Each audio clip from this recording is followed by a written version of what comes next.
అందరికీ నమస్కారం. Youth party of India నుంచి తిరుమల శెట్టి రెడ్డి శేఖర్ అనబడే నేను ఈరోజు చాలామందికి ఉన్నటువంటి కొన్ని అంధవిశ్వాసాలను, మూఢత్వాలను, నమ్మకాలను పటాపంచలు చేయడానికి ఈరోజు మీ మందరికి రావడం జరిగింది. బ్రదర్స్ అండ్ సిస్టర్స్, వచ్చేసి మన యువతలో, మన సమాజంలో ఎంత మూఢనమ్మకాలు ఉన్నాయంటే ఎవరిని నమ్మాలా, ఎవరిని నమ్మకూడదు, ఎవరిని పూజించాలా, ఏది సత్యం, ఏది అసత్యం, ఏది ధర్మం, ఏది అధర్మం, ఏది న్యాయం, ఏది అన్యాయం, ఏది మంచి, ఏది చెడు అని తెలుసుకోలేనటువంటి ఒక స్థితిలో వీళ్ళు ఈరోజు మగ్గిపోతున్నారు. వీళ్ళందరినీ చైతన్యం తీసుకొని రావాల్సినటువంటి బాధ్యత నాది. అయితే ఈ క్రమంలో కొందరిపైన నేను విమర్శలు చెయ్యవచ్చు, కొంతమందిని తిట్టవచ్చు, లేకపోతే ఇంకేదైనాటువంటి చెయ్యవచ్చు.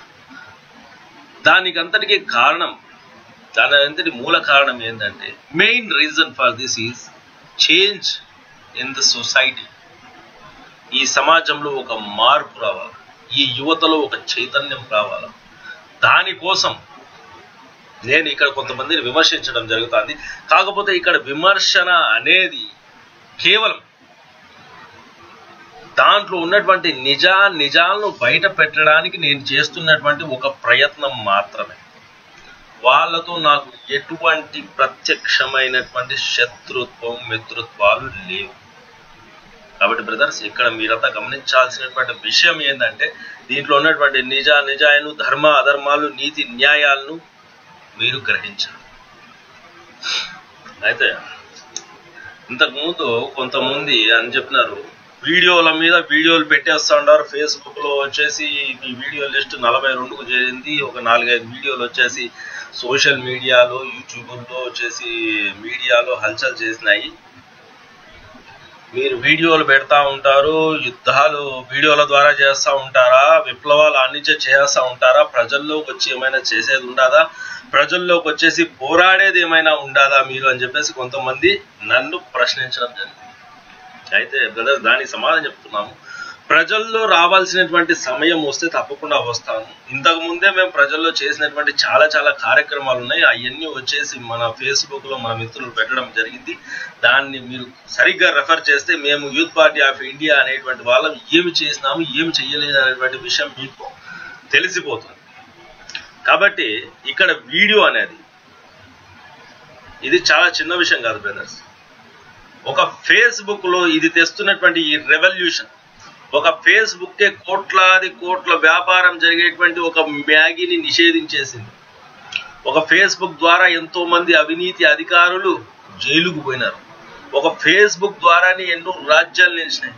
అమెరికాలో ఒబామా కానీ, ఢిల్లీలో కేజ్రీవాల్ కానీ, ఇంకా చాలా మంది ఈ ఫేస్బుక్ ద్వారానే వాళ్ళు రాజ్యాధికారంలోనికి వచ్చినారు. కాబట్టి ఆ విషయం మీరు గమనించవలసింది.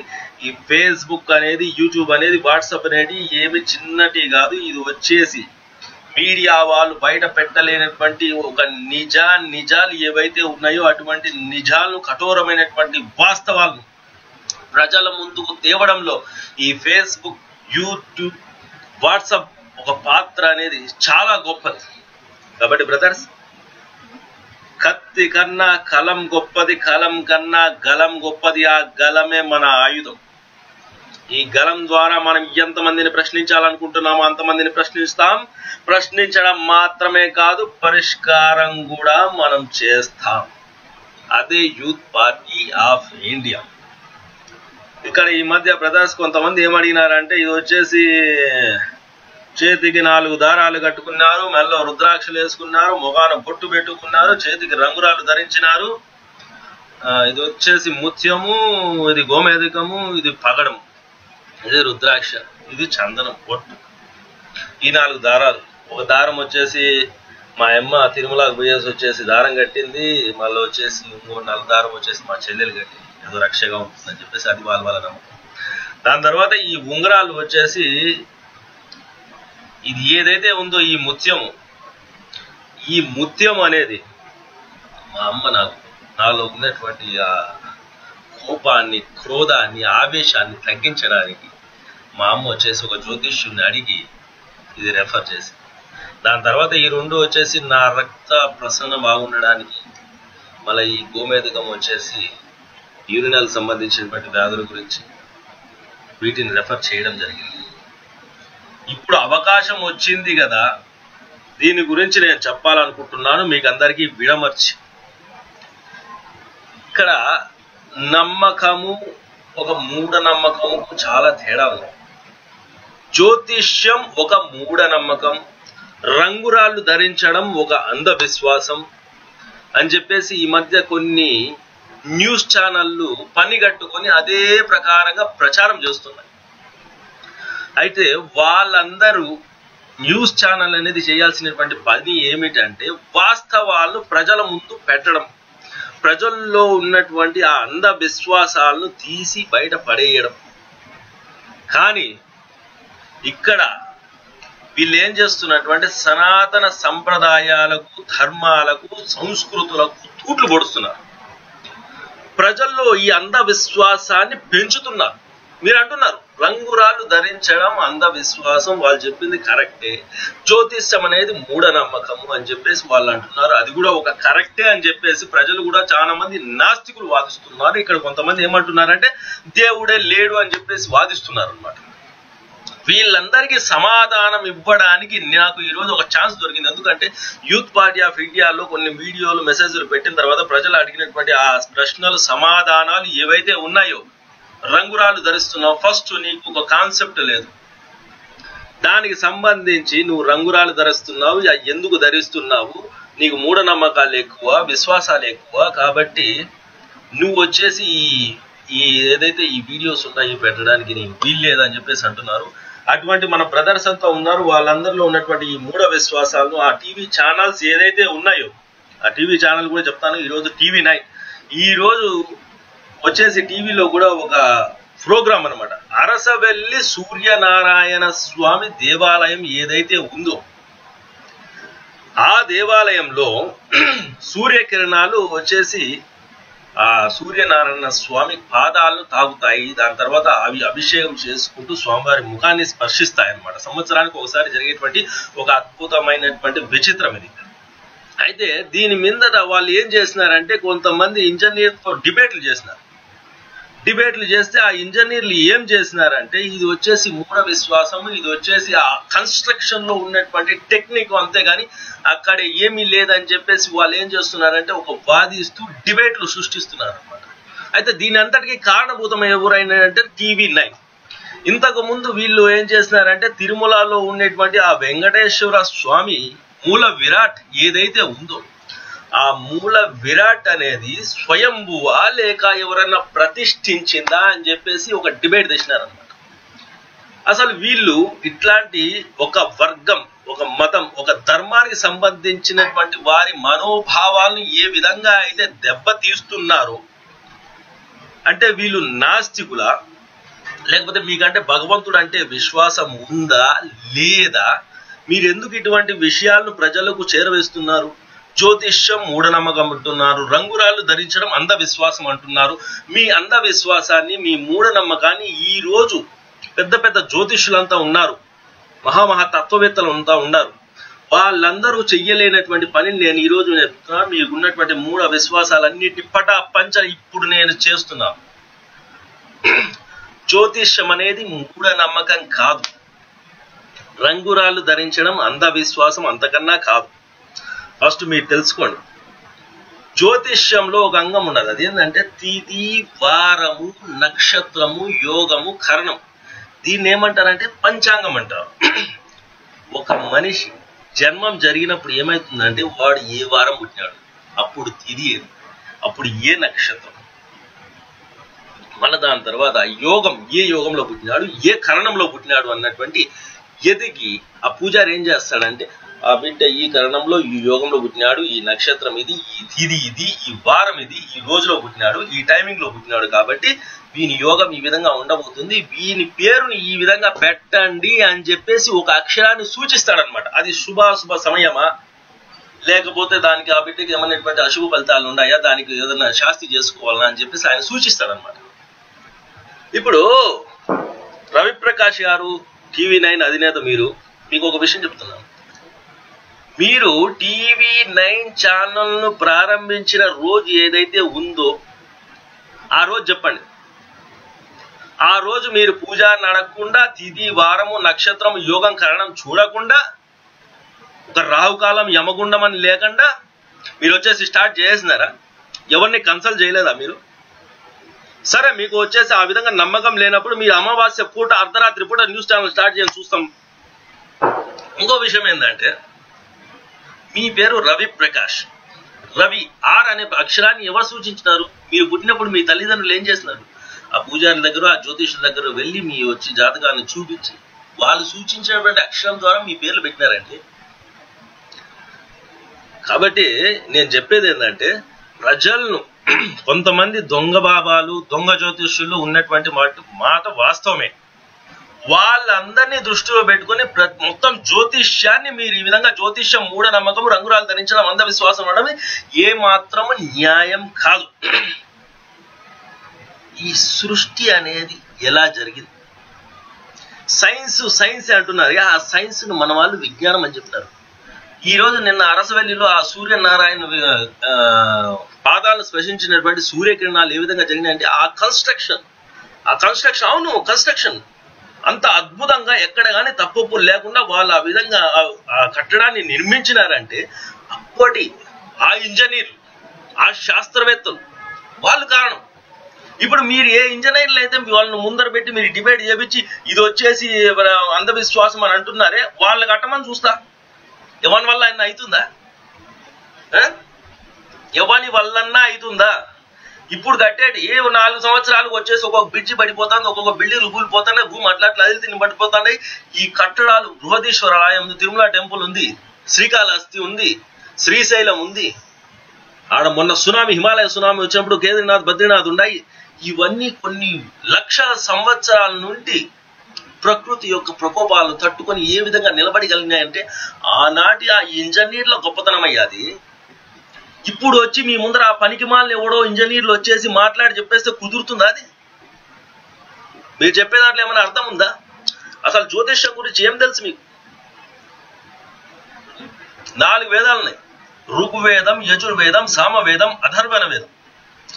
ఈ వేదాలలో ఒక భాగం ఈ జ్యోతిష్యం. ఈ జ్యోతిష్యం అనేది నన్ అదర్ దెన్ స్టాటిస్టిక్స్.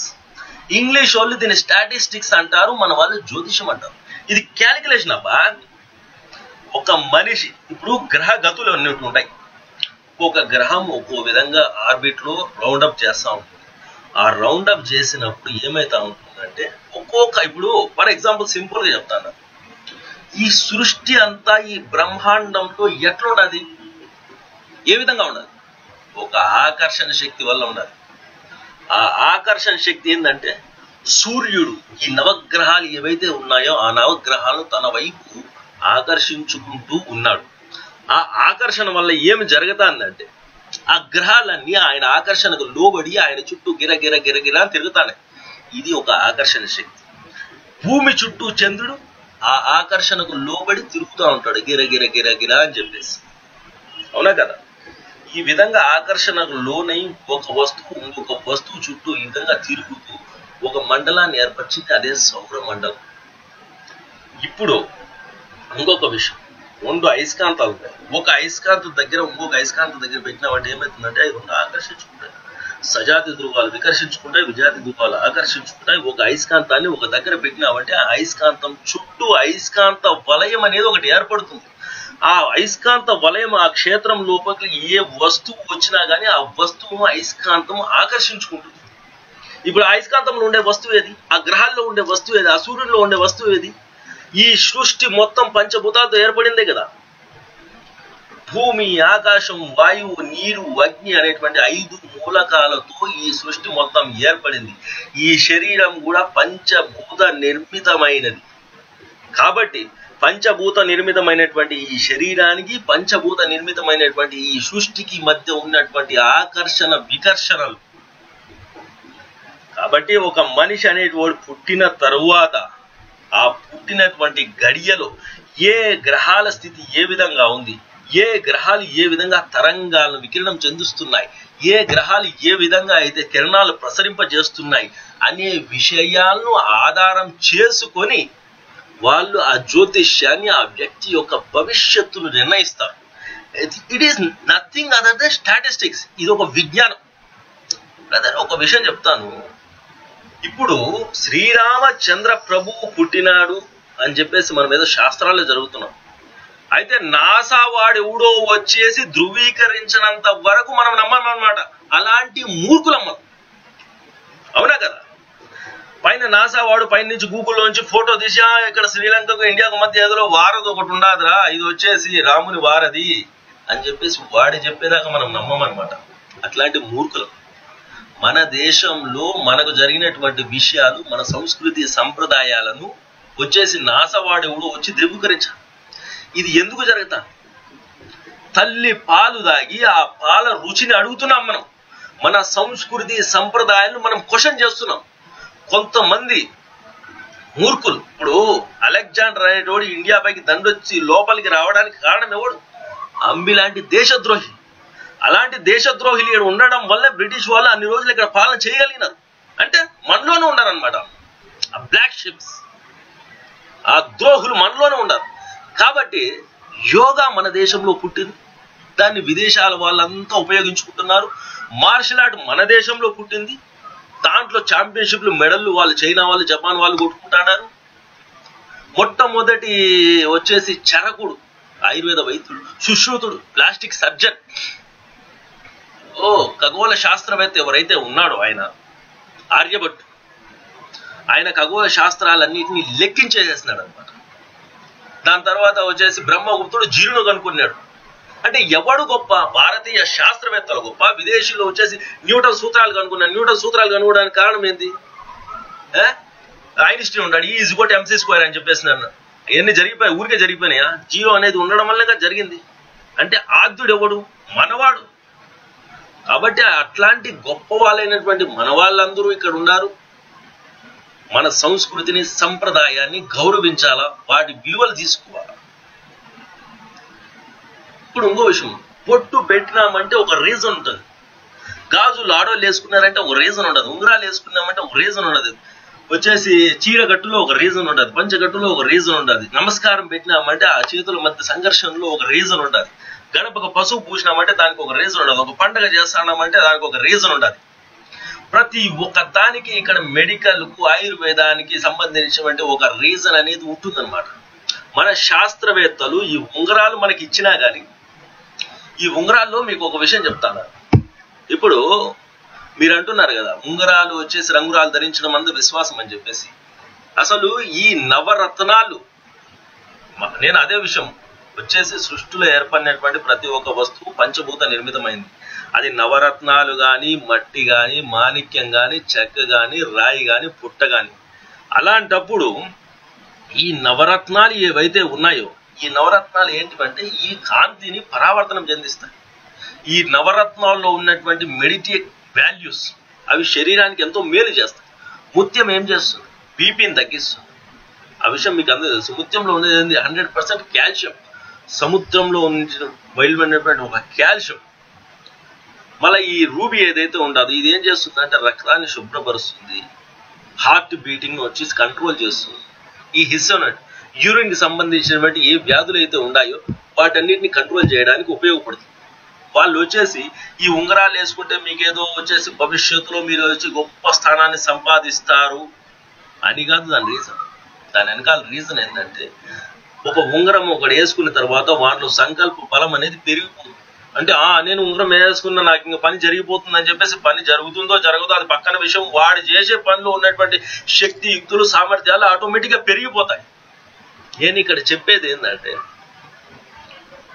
మిమ్మల్ని అందరినీ ఉంగరాలు ధరించమడం లేదు, మిమ్మల్ని అందరినీ జ్యోతిష్యం గురించి తక్కువ చేసి మాట్లాడద్దు అని. ఈ జ్యోతిష్యం, ఈ యోగా, ఈ వేదాలు, ఈ సంస్కృతి సంప్రదాయాలు, పురాతనమైనటువంటి ఋషులు మనకు అందించినటువంటి విజ్ఞానం ఇది. మన విజ్ఞానాన్ని మనం తక్కువ చేసుకుంటున్నామా? చేసుకోకూడదు. అదే నేను చెప్తున్నాను. ఇంకో విషయం ఏంటంటే, మన దేశంలో పుట్టినటువంటి ఈ ఒంగోలు జాతి ఏదైతే ఉండదో పశువులు, దానికి వచ్చేసి ఇంగ్లాండ్ వాడు పేటెంట్ తీసుకుంటున్నాడు. అట్లా మన శాస్త్రాలు, మన సంప్రదాయాలు, ఇక్కడ ఉన్నటువంటి వీటిపైన విదేశాల వాళ్ళు పేటెంట్లు తీసుకొని వాళ్ళు దానిపైన శాస్త్ర పరిశోధనలు చేస్తున్నారు. మనం ఎందుకు ఇంత నీచమైనటువంటి స్థితికి దిగజారుతున్నాం? ఇంకోటి ఏంటంటే, తులసీదాసు ఒక పద్యం చెప్పినాడు, యుగ సహస్ర యోజన పరమాను లీల్యో తాయి మధుర ఫలజాను. అంటే అప్పుడు ఏం పరికరాలు ఉన్నాయా, లేకపోతే ఏమైనా దుర్బిన్లు ఉన్నాయా? ఇవన్నీ లేకుండా మన శాస్త్రవేత్తలు ఏం చేస్తారు? ఆ తులసీదాసు ఇప్పుడు వచ్చేసి నాసా వాళ్ళు దీన్ని కూడా ధృవీకరించిన ఏంటంటే, యుగ సహస్ర యోజన పర్వాలు. యుగం అంటే 1000 సహస్ర అంటే 1000, యోజనము అంటే 100 మైల్. అట్లా వీటన్నిటిని 1000 × 1000 × 100 అని చెప్పేసి వీటన్నిటిని క్యాలిక్యులేషన్ చేసుకుంటా పోతే ఎంత లెంత్ అయితే వస్తుందో, ఎన్ని కిలోమీటర్లు వస్తుందో అన్ని కిలోమీటర్లు భూమి నుంచి సూర్యుని వరకు ఉన్నటువంటి ఆ దూరాన్ని ఆ తులసీదాసు తన పద్యాల రూపంలో చెప్పేసినాడు. ఇది పరమరహస్యం. అంటే యుగ సహస్ర యోజన పరమాను లీల్యోతాహి మధుర ఫలజాను. అంత దూరం ఉన్నటువంటి ఆ సూర్యున్ని ఆంజనేయ స్వామి ఫలంగా భావించుకొని పోయి తీసుకొని రావడానికి పోయినాడంట. అంటే ఏమని? యుగ సహస్ర యోజన పరమాను అంటే ఆ డిస్టెన్స్ ఏ విధంగా మైల్ ఏమైనా కొలిచి చేసినాడు ఆయన? ఏ విధంగా చేసినాడు? ఇప్పుడు మన బ్రహ్మం గారు ఉన్నారు, మీరు జ్యోతిష్యం తప్పు అని అంటున్నారు కదా. బ్రహ్మం గారు చేసిందంతా కూడా జ్యోతిష్యం కదా. ఆయన చెప్పినటువంటి ప్రతి ఒక్క విషయం తూచా తప్పకుండా జరుగుతున్నాయి కదా. అంటే జ్యోతిష్యం మూఢనమ్మకం అనే అర్థము. ఇప్పుడు ఈ రంగురాళ్ళు ఉన్నాయి, ఏ భగవంతుని ఫోటో చూసినా కానీ వచ్చేసి ఆ రంగురాళ్ళు, మీరు అంటున్నటువంటి రంగురాళ్ళు, మేము అంటున్నటువంటి ఈ నవరత్నాలు, ఈ నవరత్నాలు వచ్చేసి వెంకటేశ్వర స్వామి అయినా కానీ, విష్ణువు అయినా కానీ, ఆంజనేయుడు అయినా కానీ, కృష్ణుడు అయినా కానీ, ప్రతి ఒక్కరి చేతిలో ఈ మీరు చెప్పే రంగురాళ్ళు, మేము చెప్పే నవరత్నాలు అన్ని వేసుకుంటున్నారు. అంటే వాళ్ళందరూ మూఢనమ్మకాలు ఉన్నాయనా, లేదా మూఢ విశ్వాసం చేస్తున్నారని చెప్పేసి ఏమని దీని అర్థం? కాబట్టి బ్రదర్స్, నేను చెప్పేది ఏంటంటే, మన సనాతన సంస్కృతి, ధర్మము, సంప్రదాయాలు ఏవైతే ఉన్నాయో వీటన్నిటికీ మనం విలువనివ్వాలి. మన ధర్మాన్ని మనం వెక్కిరించుకోకూడదు, మన ధర్మాన్ని మనం కించపరుచుకోకూడదు. అలా అని ఇతర ధర్మాల వాళ్ళని విమర్శించకూడదు. మన ధర్మాన్ని మనం గౌరవించుకుంటూనే, మన ధర్మాన్ని మనం ఆచరిస్తూనే ఇతర ధర్మాల వారిని గౌరవిస్తూ వాళ్ళ ధర్మ పరిరక్షణ కూడా ఉపయోగపడినప్పుడు అప్పుడు మానవతా ధర్మం అనేది నిలబడుతుంది. కాబట్టి అనవసరమైనటువంటి ఈ డిబేట్లు, మీడియా వాళ్ళకు కావాల్సింది ఏంటంటే ఏదో ఒక హాట్ టాపిక్, ఆ హాట్ టాపిక్ కోసం వచ్చేసి వెంకటేశ్వర స్వామిలు, లేకపోతే అరసవెల్లి సూర్యనారాయణ స్వామిలు, లేకపోతే ఇంకో భగవంతుని ముందర పెట్టి వాళ్ళు వచ్చేసి ఆయా మతాలకు సంబంధించినటువంటి వాళ్ళ మనోభావాలను రెచ్చగొట్టే విధంగా half knowledge is dangerous than nothing. కాబట్టి ఒక విషయం గురించి పూర్తిగా అవగాహన ఉన్నప్పుడే వాడు మాట్లాడవచ్చు, కానీ ఆ విషయం గురించి పూర్తి అవగాహన లేనప్పుడు వాడు మాట్లాడకూడదు. బ్రదర్స్, సృష్టిలో ఉన్నటువంటి సమస్తము పంచభూత నిర్మితమైంది. నిర్మితమైనటువంటి ప్రతి వస్తువు మధ్య ఆకర్షణ ఉంటుంది, వాటి మధ్య కిరణ సంబంధమైనటువంటి చర్య జరుగుతుంది. మనం సైన్స్లో, ఫిజిక్స్లో చదువుకున్న విధంగా కిరణం అనేది ఒక వస్తువును తగిలినప్పుడు మళ్ళీ పరావర్తనం చెందుతుంది. కాబట్టి అతినీల లోహిత కిరణాలు రక్షించడానికి భూమిపైన ఏ విధంగా అయితే ఒక ఓజోన్ పొర అనేది ఉందో, అదే విధంగా మన శరీరం చుట్టూ కూడా ఒక వలయం అనేది ఉంటుంది. ఆ వలయము, ఆ శక్తి అనేది సరిగ్గా లేకపోయినప్పుడు ఏమవుతుందంటే ఆ రోగాల బారిన పడతారన్నమాట. ఆ రోగాల బారిన పడినప్పుడు వాళ్ళ రోగాలను విచారించి నవరత్న శాస్త్రవేత్తలు, జ్యోతిష్యులు వాళ్ళకు సంబంధించి చెప్తారు. చెప్పినప్పుడు ఏం చేస్తుందంటే దీంట్లో ఉన్నటువంటి ఈ రాళ్ళలో ఉన్నటువంటి కిరణాలు దాన్ని పరావర్తనం చెందించి వాటి నుంచి శరీరాన్ని రక్షిస్తాయి. అంతేగాని నవరత్నాలు ధరిస్తే నువ్వు రాజు అయిపోతావు, జ్యోతిష్యం పాటిస్తే నువ్వు కింగ్ అయిపోతావు అని కాదు. దీని వెనకాల ఒక సైంటిఫిక్ రీజన్ అనేది ఒకటి ఉండాలి. కాబట్టి బ్రదర్స్, మన పురాతన ఈ శాస్త్రాలను, సంప్రదాయాలను గౌరవిద్దాం, వాటిని కాపాడుకో. పొట్టు పెట్టినాడని చెప్పేసి ఒకని గురించి నవ్వడము, నమస్కారం పెడుతున్నాడు, సంప్రదాయాన్ని పాటిస్తున్నాడు అని చెప్పేసి ఒకరిని విమర్శించడము, వచ్చేసి మెల్లో రుద్రాక్షలు అవి వేసుకున్నాడు, విభూతి పెట్టుకున్నాడు అని చెప్పేసి విమర్శించడం, మన ధర్మాన్ని మనం కించపరచుకోవడం, మన సంప్రదాయాన్ని మనం వెక్కిరించుకోవడం చేయించడం వల్ల ఏమవుతుందంటే మన దేశం చూడండి అతి పురాతనం, ఎంత పురాతన సంస్కృతి సంప్రదాయాలు కలిగినటువంటి మన దేశం ఈ విధమైనటువంటి పరిస్థితులు ఉంది బ్రదర్స్. కాబట్టి దయచేసి అందరూ గమనించే విషయం ఏంటంటే ధర్మో రక్షిత రక్షిత, ఎవ్వనిచే జనించు జగమెవ్వనిలో నుండు నీలమై, అనాది మధ్యలెవడు సర్వము తానైన వాడేవు, అట్టి ఈశ్వరునికి నేను నమస్కరించాను. అంటే బ్రదర్స్ భగవంతుడు ఒక్కడే. మనం దేవుడు అంటాం, వాళ్ళు అల్లా అంటారు, ఇంకో జీసస్ అంటాం. ఎవ్వరు ఏ మాటలు మాట్లాడినా కానీ వాళ్ళు ఆచరించే పద్ధతులు వేరు, వాళ్ళు పూజించే పద్ధతులు వేరు, వాళ్ళు చూసే దృష్టి వేరు. అంతేగాని ఈశ్వరుడు ఒక్కడే.